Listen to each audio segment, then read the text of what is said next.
Scenario আছে, এই scenario গুলো থেকে চলে যাই।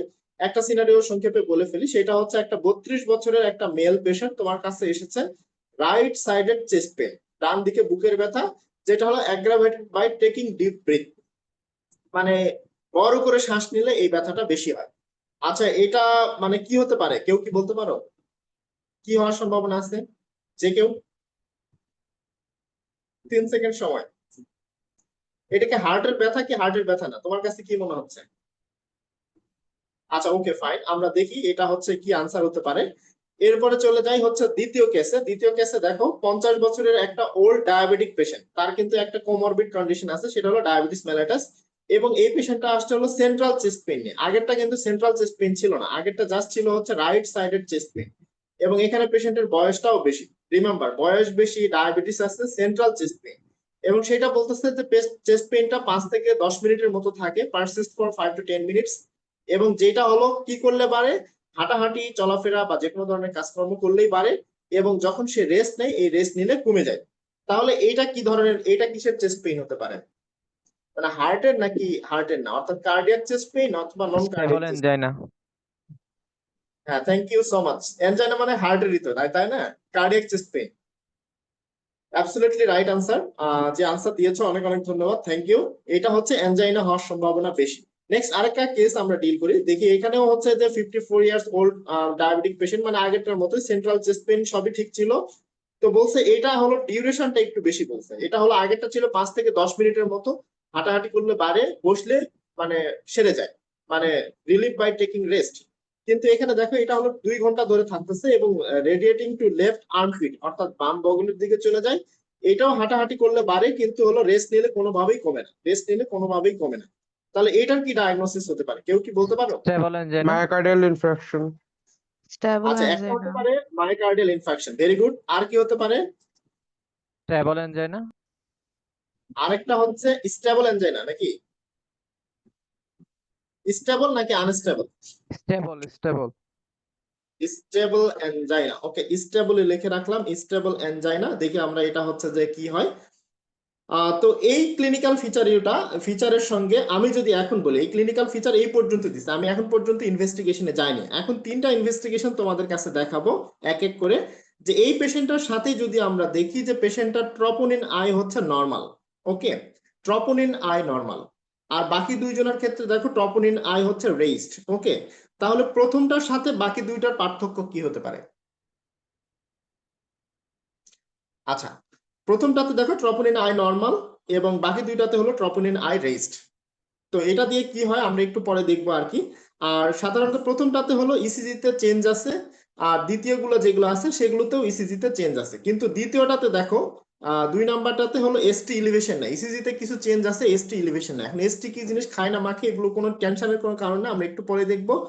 আর যেটা 3 নাম্বার সিনারিও, সেখানে লেখা আছে যে এখানে এসটি ইলিভেশন আছে, ট্রপোনিন আয়ো রেইজড আছে এবং সেই সঙ্গে সঙ্গে এসটি ইলিভেশনও আছে।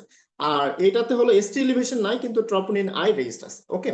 আচ্ছা, এখন আমরা আসি যে আসলে বিষয়টা কি সেটা যদি বলি সংক্ষেপে। সেটা হচ্ছে আগে আমাদেরকে বুঝতে হবে, যখন একটা স্যার পরীক্ষায় কোশ্চেন করতেছে তখন আমাদেরকে আগে বুঝতে হবে যে স্যার কি কোশ্চেন করছে, এটা কার্ডিয়াক চেস্ট পেইন নাকি non cardiac chest pain. So cardiac chest pain কিনা এটার জন্য ডেভিডসনের একটা বক্স আছে, যদিও বক্সটা আমাদের কার্ডিওলজি চ্যাপ্টারে না, এটা হচ্ছে যে acute critical illness, acute medicine and critical illness চ্যাপ্টারের মধ্যে 180 নাম্বার পেজে দেখবা এরকম একটা ছবি আছে, ফিগার 9.1। সেখানে দাঁড়িপাল্লার মাঝখানে এখানে দুই দিকের কিছু হচ্ছে যে মানে ক্যারেক্টার দিয়ে বলা আছে যে কোনটা কার্ডিয়াক চেস্ট পেইন আর কোনটা নন কার্ডিয়াক, মানে বুকের ব্যথা সেটা হার্টের কারণে নাকি হার্ট ছাড়া অন্য কোনো কারণে, যেমন লাংস আছে, মাসেল আছে বা ভেসেল আছে, সেগুলোর কারণে কিনা। তো বুকের ব্যথা যদি হয়, যে কার্ডিয়াক চেস্ট পেইন যদি হয়, তাহলে কার্ডিয়াক চেস্ট পেইনটা সাধারণত সেন্ট্রাল হয় আর অন্যগুলো সাধারণত পেরিফেরাল হয়। আর কার্ডিয়াক চেস্ট পেইন গুলো সাধারণত রেডিয়েশন করে, রেডিয়েশন কোন দিকে করে, কার্ডিয়াক চেস্ট পেইনটা মাঝখানে হয়, সেন্ট্রাল, এবং সেগুলো সাধারণত বাম বগলের দিকে অথবা হচ্ছে যে আমাদের যে গলা আছে নেকের দিকে চলে যেতে পারে অথবা পিঠের দিকে চলে যেতে পারে, এগুলো থাকতে পারে।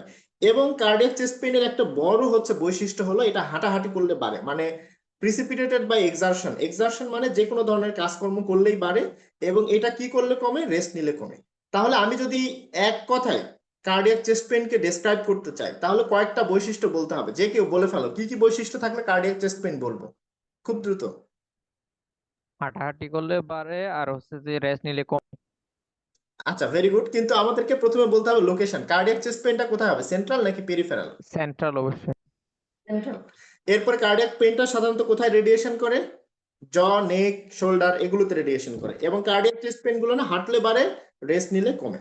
তাহলে এইরকম যদি কোনো চেস্ট পেইন তুমি তোমার জীবনে কোথাও পেয়ে থাকো, তাহলে তুমি ধরে নিবা যে এই কেসটা তুমি একটা কার্ডিয়াক পেশেন্ট ডিল করতেছো। এটা লাইফ লং, শুধুমাত্র পরীক্ষার জন্য যে তা না, তোমার আত্মীয় স্বজনের হতে পারে, আল্লাহ না করুক, এরপর তোমার প্রিয়জনের কারো কিছু হইতে পারে, অথবা রাস্তাঘাটে কারো কিছু হইতে পারে। তো এই বৈশিষ্ট্যগুলো থাকলেই বুঝবা যে এই পেশেন্টটার একটা হার্টের ব্যথা হওয়ার সম্ভাবনা বেশি, কার্ডিয়াক প্রবলেম থাকার সম্ভাবনা বেশি। সো এইটা হচ্ছে যে কার্ডিয়াক চেস্ট পেইন। তাহলে আমরা 1 নাম্বার যে কেসটা ডিল করছিলাম, এটা কি কার্ডিয়াক নাকি নন কার্ডিয়াক? এবার দেখে দেখে বলো দেখি, এটা কি কার্ডিয়াক নাকি নন কার্ডিয়াক ডেভিডসন অনুসারে? একটা ইয়াং মানুষ, বয়স কম, রাইট সাইডের চেস্ট পেইন, এটা কি হলো সেন্ট্রাল নাকি পেরিফেরাল, তোমার কি মনে হচ্ছে? রাইট সাইড যদি বলে, সেন্ট্রাল এটা কি? Chest pain. রাইট সাইড বললে তো সেন্ট্রাল হইলো না আপু, রাইট সাইড বললে তো সাইড বলে দিচ্ছে, তাই না? যেমন এই জায়গায় যদি হয় রাইট সাইড, এটা তো সেন্ট্রাল হইলো না। তাহলে যখনই বলবে রাইট সাইডের চেস্ট পেইন, তার মানে এটা কিন্তু সেন্ট্রাল বলতেছে না, তার মানে এটা কার্ডিয়াক হওয়ার সম্ভাবনা কম। এরপরে আবার এখানে আসো, aggravated by taking deep breath বলছে, মানে যদি সে লম্বা করে শ্বাস নেয় তখনই তার হচ্ছে যে মানে এই চেস্ট পেইনটা বেড়ে যায়। তাহলে এটা কি কার্ডিয়াক মনে হচ্ছে নাকি নন কার্ডিয়াক? নন নন কার্ডিয়াক। কার্ডিয়াক। নন কার্ডিয়াক, ভেরি গুড। কারণ হচ্ছে আমরা বলছিলাম কার্ডিয়াক পেইন কিসে বাড়ে? হাঁটলে বাড়ে, এক্সারশন করলে বাড়ে। আর কিসে কমে? রেস্ট নিলে কমে। তাহলে এটা কি হাঁটাহাঁটি করতেছে না, বরং বলতেছে শ্বাস বেশি নিলে মানে এই পেইনটা বাড়ে। সম্ভবত এটা হচ্ছে একটা নিউমোনিয়া বা প্লুরাইটিসের কোনো পেশেন্ট হতে পারে। মানে আর যাই হোক, এটা কার্ডিয়াক চেস্ট পেইন না, এতটুকু তোমাদেরকে মানে বললাম।